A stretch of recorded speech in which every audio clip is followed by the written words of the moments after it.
ברוכים הבאים לפודקאסט של שפות-שלי, בית ספר לאנגלית ושפות נוספות. אני אריאל, אני מקווה שהיה לכם שבוע טוב. I'm happy to be back, ויש לנו כאן אורח מיוחד, מורה מהצוות שלנו בשם גדי. How are you, Gadi? I'm doing great. Thanks for asking.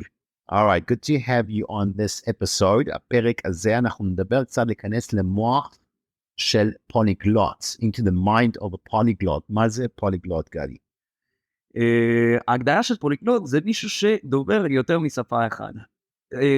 יש לזה מקור ביוונית. זה בא מפולי, שזה אומר הרבה, וגלוטוס, שזה אומר לשון, או לשונות. אוקיי. וכמה שפות אתה בעצם מדבר? בצורה שוטפת, 4. אני יכול לנהל שיחה יחסית חלקה בפורטוגזית, וגם... בנוסף ל4 שאתה מדבר. אוקיי, אז בוא ניתן איזה משפט יפה, נשמע אותך מדבר בכל השפות. בוא נגיד את המשפט, שלום, שם שלי גדי, ואני מלמד בשפות שלי, אני מורה מקצועי לשפה. בוא תגיד את זה בכמה שפות. So let's go, let's start with English. Okay. Hello, my name is Gary, and I'm a teacher at שפות-שלי. Hola, mi nombre es Gadi, y soy un profesor en שפות-שלי. שלום, שמי גדי, ואני מורה לשפות-שלי. Bonjour, je m'appelle Gadi, et je suis un prof en שפות-שלי. And in Portuguese? Eu sou Gadi, eu sou professor no שפות-שלי. מעולה, אוקיי, אז מדהים. אז הדבר המגניב שאני שם לב, that I notice, is that you actually, your personality seems to change when you speak a different language. בעצם השיעות שלך משתנה משפה לשפה שאתה מדבר. זה משהו מדהים, it's like a personality change, like a character change. אתה מרגיש את זה בעצמך? כן, בוודאי. אני יכול להגיד שיש דברים מסוימים שיותר קל לי להגיד אותם בשפה אחרת. לדוגמה, מאוד קל לי לדבר בחיבה בעברית, מאוד קל לי לקלל בספרדית, מאוד קל לי להתלונן בצרפתית, וקל לי לחשוב בצורה אובייקטיבית באנגלית. יפה מאוד, אוקיי. אז מה שהדברים שאני אוהב במיוחד, I'm a native English speaker. One of the things that I like most about the English language is the precision of the language. The language is very, very precise, meaning that if we change the word slightly, instead of, let's say, yesterday I was watching a movie to yesterday I watched a movie, I can actually change the whole meaning of an entire sentence that way. It's very, very precise regarding the structure of the way the English is spoken. Which language do you feel is the most in-depth in terms of, you know, one of the hardest ones to master? Like in-depth, even if which one would you say is the hardest one to master? I would say Spanish. There are many different times, there are many different tenses and expressions. Also, you have to take into account that there are many dialects of Spanish depending on the country you speak. אתה יודע, זה מדהים מה שאתה אומר, כי הרבה מהתלמידים שהרבה ישראלי, בעצם מגיעים עם ידיעה להגיד, לא, אנגלית נראה לי הכי קשה, כי הם חושבים שספרדית שפה מאוד מאוד קלה, אבל הם לא יודעים שטכנית, השפה מורכבת מהרבה מאוד זמנים, בערך 15 זמנים, אם אני לא טועה. 17 זמנים, אוקיי. That's something new, they got 17 different tenses, that's a lot more than what we have in English, okay? And how did you come across to become a polyglot? איך נהיית polyglot? איך המוח שלך עובד? תסביר. אני משתדל לדבר כמה שיותר נכון. אני משתדל לחשוב מה המשפט הנכון כדי לבטא את מה שאני חושב בצורה הכי מדויקת אפשרית. אוקיי. ואיך אתה עבדת על השפה? אני רואה אותך הרבה לפעמים מסתובב עם מילון, שזה בעצם משהו שהוא מאוד מאוד מיושן מבחינת החשיבה, אבל למה אתה כן ממליץ על דווקא מילון קלאסי? היום אנשים משתמשים בגוגל טרנסלייט, לא מבין מילה, רצים עם זה הלאה. למה אתה אוהב לעבוד עם מילון אתה בעצמך, זאת אומרת? אני חושב שכל דבר שטוב בחיים האלה הוא קשה להשגה. תחשוב על זה. אם לכולם היו קוביות, אף אחד לא היה מעריך את זה. כל דבר שקשה להשגה בחיים האלה הוא טוב. אז כל פעם שאתה מתאמץ כדי להשיג משהו, אתה תזכור את זה יותר טוב. ולכן, כשאתה מקבל את המילה קל כל פעם, אתה פשוט מחפש את זה בשפת אם שלך, ואתה מקבל את התשובה בצורה ישרה ומיידית, אתה לא תזכור את זה. כל המטרה של המילון זה להתאמץ, אני גורם לעצמי להתאמץ כמה שיותר בכל מילה, ועל הדרך, כשאני מחפש מילה אחת, אני לא רק מוצא מילה אחת, אני מוצא לפחות 10 מילים. אוקיי, שאתה כבר מחבר אותם על הדרך. כן. אוקיי, עכשיו, אתה בעצם, you've been exposed, יצרת הרבה לשיטת הוראה שלנו, ולדרך שאנחנו משלבים בין השפת אם של התלמיד, עושים הרבה speaking drills, שזה משהו שבעיניי פשוט מדהים, ועובד מדהים אצלנו. אני רוצה לשמוע ממך בעצם, you know, you have a brilliant mind in general. אני יודע שאתם, you play a lot of chess, אתם משחק שחמט, אם אתם עוקבים אחרי הסושיאל מדיה שלנו באינסטגרם, אתם יכולים גם לראות את גדי, אנחנו מעלים 1,000 תמונות, על משחקי צ'ס. We have a game to finish, our head to head, הראש בראש, the head to head שלי ושל גדי הוא בעצם 1-0 בניצחון לגדי, ומשחק שני הוא היה מוביל עליי, אבל קראנו לזה stalemate. בינתיים. A huge material advantage. You had a huge advantage, but I'll be back. So you can monitor our games, אנחנו נעדכן כמובן גם בדף האינסטגרם שלנו לגבי התוצאות, אם אני יכול לחזור ולתת לגדי a bit of a challenge. אני מדבר גם כמה שפות, ואני יכול להגיד שבעיניי שפה חדשה זה באמת מבט אחר. It's a different vision of life, different view of life, different perspective, which is very, very important. What tips do you have to give like English learners? אנשים מקשיבים לפודקאסט הזה because they wanna improve their English. Okay. What tips can you give for English learning? I mean, obviously you understand, you know, the people, how to do the program and how to learn here. But what tips do you see? What do you see that works in the lesson? What do you see that people catch on to quick? ברגע שאני מסביר את המכניקה של השפה ואז את האוצר מילים. כי ללמוד שפה זה לא רק עניין של לדעת מילים. כשאתה לומד שפה, אתה לא רק לומד מילים, אתה לומד צורה אחרת לחשוב על אותו הדבר.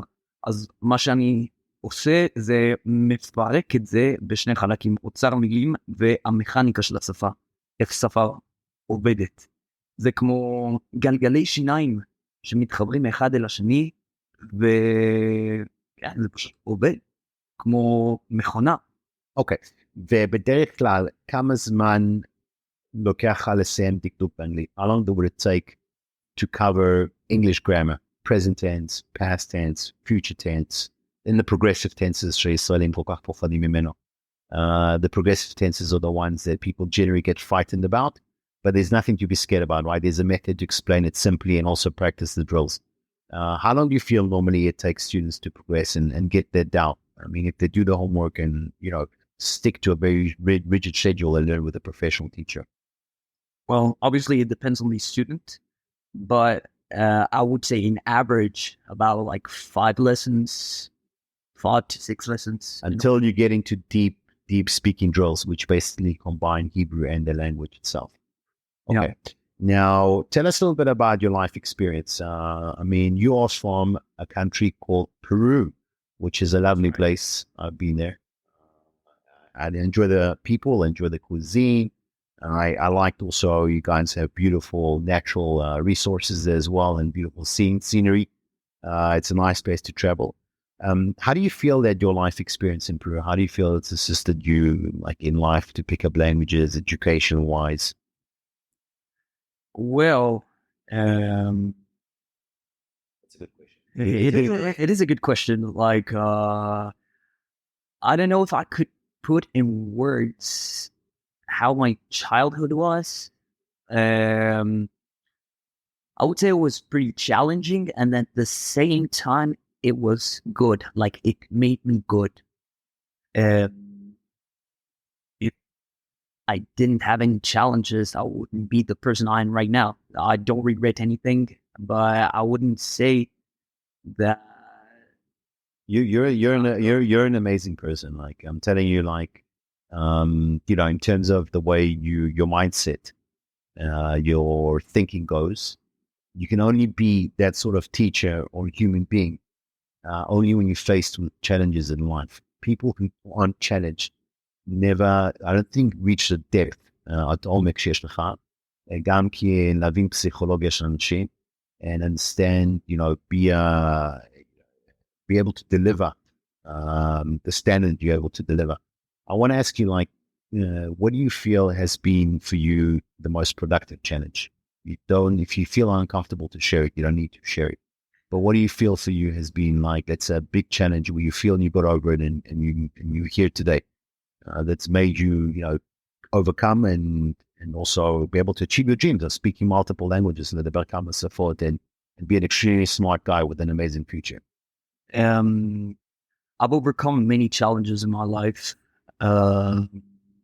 Most of them related to speaking a foreign language. The biggest challenge in my life was making Aliyah. Suddenly finding myself in a country where I don't speak fluently the language made me progress in it. I always say to my students, there is so much potential you in yourself. And the only way to get to discover it is through challenges, through challenging yourself. לאתגר את עצמך. העברית שלך היום היא ברמה מאוד גבוהה. זאת אומרת, אתה כמה שנים אתה בארץ? 3 שנים. 3 שנים בארץ. אז קודם כל, אתה מדבר גם עברית מאוד יפה. איך היית מדרג את זה במבחן כוח? בארבע שפות שאתה מדבר היום, איך היית מדרג את עברית? בוא נגיד, אנגלית, אני יודע, זה מאוד מאוד חזק אצלך. אתה ברמה של, הייתי אומר, אפילו ג'ורדן פיטרסון in English, you handle that stuff well. אבל באיזה רמה היית אומר, אתה היום, מבחינת השפות, איך היית מדרג אותה מבחינת חוזקה? זה העניין, אני אף פעם לא מדרג את זה. אני תמיד חושב שיש לי עוד משהו חדש ללמוד. אוקיי, אז אתה בעצם אומר, טוב, אני לא אגיד שזה שפה שנייה, שלישית, רביעית, אני פשוט מחזק את כולם כל הזמן. כן, אפילו את השפת אם שלי, ספרדית, למרות שאני שולט אפילו בספרדית עתיקה, אני יכול לקרוא ספרים של 1500, אני יכול לקרוא את el famoso Hidalgo Don Quijote de la Mancha בשפה המקורית, ובכל זאת אני עדיין מרגיש שיש לי מה להשתפר. אני אף פעם לא מגביל את עצמי בכמה אני יכול ללמוד. אני תמיד חושב שיש עוד משהו חדש ללמוד, עוד ביטויים נוספים, עוד צורה אחרת להגיד את אותו דבר בצורה אפקטיבית יותר. כן, זה העניין, לנסות לדבר כמה שיותר נכון. יש משהו שאני מאוד מתחבר אליו, שג'ורדן פיטרסון אומר, שאומר, בן אדם במטרה להיות טוב, צריך להפוך את עצמו לכמה שיותר מסוכן, ואחד הדרכים שהוא יכול לעשות את זה, זה להפוך לכמה שיותר articulate. articulate זה אומר לדבר כמה שיותר נכון. להעלם את כל like, be precise in your speech. זה אחד מה-rules of life שלו. פשוט לדייק בדיבור. כשאתה אומר משהו, אפילו אם זה השפת אם שלך, be precise, תדייק את מה שאתה רוצה להגיד. אנחנו בעצם, כחלק מהעבודה שלנו כאן עם תלמידים, אנחנו גם מלמדים תלמידים שמגיעים אלינו ברמה מאוד מאוד גבוהה באנגלית. They have a high level of English to start with. ואנחנו בעצם, עדיין אנחנו מגלים שאין סוף על מה יש ללמוד, כי ה-precision, הדיוק, זה הכל בדיבור, articulation, ובאמת גם בעברית אפשר תמיד לשפר את זה גם לאנשים ישראלים. איזה טיפ אתה היית נותן לאנשים that are currently מנזינים לפודקאסט הזה, מרגישים שהם לא מצליחים לקבל תפקיד בעבודה נכון, בגלל שאין להם את האנגלית מספיק חזקה, הם מפחדים כשהם מטיילים בחו"ל, הם לא מצליחים ליצור, לא מרגישים בנוח לדבר, הם לא מצליחים ליצור מעגל חברתי כמו שצריך. איזה טיפ היית נותן להם, like for life in general about, number one, לחוש אנגלית במהירות, ובעצם טיפ כללי על השפה עצמה. פשוט לא לוותר על עצמכם. לעולם. אין בן אדם אחר שיאהב אתכם יותר מעצמכם. אין שום בן אדם שיכול לגרום לכם לקום מהמיטה, לקחת ספר ולקרוא אותו, או ללמוד משהו. אין אף אחד חוץ מעצמכם שיכולים לעשות את זה. וברגע שאתם מתוותרים על עצמכם, אז אין אף אחד שיכול להוציא אתכם מזה. Wow, that's deep. Okay, so basically To say myself through hell in order to become what I am. so you're saying to become who you are, go through hell. He's doing a course here. Are we going to put the students through hell? Do you put your students through hell? Daddy? I wouldn't define it as hell. Yeah, hell זה גיהנום. מי שמאזין לנו ולא הבין כרגע, hell זה גיהנום. אז שאלה, do you put your students through hell or not? לא הייתי מגדיר את זה כגיהנום, אבל כן, אני מאתגר אותם, אבל גם תוך כדי אני מאתגר את עצמי. כאילו, הם לא עוברים את התהליך הזה לבד. כאילו, אני עומד מולם, על מול כל בעיה שפוגשים בדרך. כן, אתה יודע מה? כן, אני מכניס אותם לגיהנום, אבל גם תוך כדי אני מכניס את עצמי איתם. אז כמו שרשום בתהילים, בגיא צל מוות לא ירא רע. Because you have Gadi by your side. Okay, so that's pretty deep. Look, we care a lot about what we do. A lot. I mean, our primary objective, like, you know, I'm including you in that. I'm including you that is in that we, you know, what our primary objective שפות-שלי in our school is always to get a result with the student. We analyze all the time. And I think that sometimes between the speech, the talks, I mean, I think that sometimes we analyze it like chess or shachmat, because you play a bit of shachmat as well. So a lot of shachmat. So you I would say a lot of shachmat. I still have a lot. Of course. But we analyze it, we use it as saying, like, do we have a checkmate or not? Okay, a checkmate is when a student is progressing, when a student is making massive, massive steps, and we always analyze how to take it forward. Do you have anything else you want to add about the way your mind works and the way what speaking many languages has given you?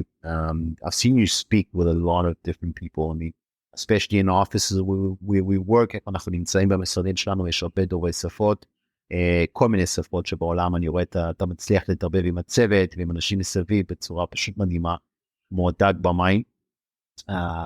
What benefits do you feel that speaking English, especially at a high level in other languages, has given you in life? First of all, it has given me a lot of freedom to say whatever I want in the cleanest and most articulate way. Yeah, basically it's about freedom. The freedom to communicate. Freedom to communicate, the freedom, and also the confidence you get when you get to a place where you don't know anyone, but you know exactly what to say. And yeah, that can take you far away in life. There's prices. Yeah, that's definitely priceless. Like, yeah, I wouldn't. Okay. I wouldn't exchange it for anything. And what is your next language that you really, really want to conquer? מה השפה הבאה שלי אתה אומר? חוץ מאתה מדבר כרגע בואו נגיד למאזינים שלנו שוב, אנגלית, ספרדית, צרפתית ועברית בשפת אם. I would say שפת אם. Okay, I'm going to call it native because you've been Hebrew, your Hebrew is very, very good. מה היית אומר לנו, מה השפה הבאה שצריכה לבד? הייתי רוצה קודם כל לשפר את הפורטוגזית שלי, ואז ללמוד רוסית. אני רוצה לשלוט לגמרי את השפה הזאת. ואני פשוט עושה את זה בשקט. אני לומד לבד, ומקרת אני פשוט אני אפתיע את כולם בזה שאני יודע לדבר בצורה שפטת. אבל בינתיים, אני התחלתי לדבר איתך קצת ברוסית, אני רואה שאתה מבין, אתה מתקדם, I'm working on it with you, כי בסופו של דבר אין כמו ה-professional teacher, מורה פרטי 101, וזה אני דוחף אותך גם, לאט לאט, אני אלמד אותך ברוסית. אתה יכול שתקבל פה רוסית? Я хочу учить русский. Русский язык. Я хочу учить the Russian language. I want to study. Okay, my Russian, I'm also working on it. So that was a good effort. And all right, as קודם כל, Gadi, it was nice having you on here. It was a pleasure speaking to you today. you're one of our most, let's say, interesting and colorful characters on our teaching team, an amazing team. You guys are always welcome to reach out, speak to Gadi. If you guys want to send us an email, contact us by WhatsApp on 053-550-1976 or send us an email. And if you have any questions, Charlotte, about Gadi's journey, you want to speak to Gadi, I'll get some information about our programs and courses and stuff that we do here. Please feel free to do so. We always respond. וכמובן, אנחנו נהיה פה שוב עם הרבה טיפים מעניינים. Maybe we can bring you back ללמד את המאזינים שלנו אחד מהטנסס באנגלית, או משהו יותר מורכב ברמה דקדוקית, יכול להיות נחמד. Because you do have a unique way to deliver it. Okay? The delivery is everything. ובעצם, בשביל זה אנחנו עושים מה שאנחנו עושים. Thanks for coming on, buddy. Thanks to you. All right, so תודה רבה לכם. אנחנו נתראה כאן שוב שבוע הבא. Have yourself an amazing week. Always keep learning. And like Gadi said, it's all about the challenge. Life is about conquering a challenge. Or if you have a problem in life, the true happiness comes from the solution and not from happy times. Happy times, happiness comes from solving your problems. The only way you can solve problems is to make progress. So if ישכם בעיה, you have a problem right now where you can't get a job, you feel that you're not, when you speak in English, you sound stupid, you can't find that dream job, you can't travel, fix it. And always succeed or work hard. Thank you guys for listening. אנחנו נתראה כאן שוב שבוע הבא.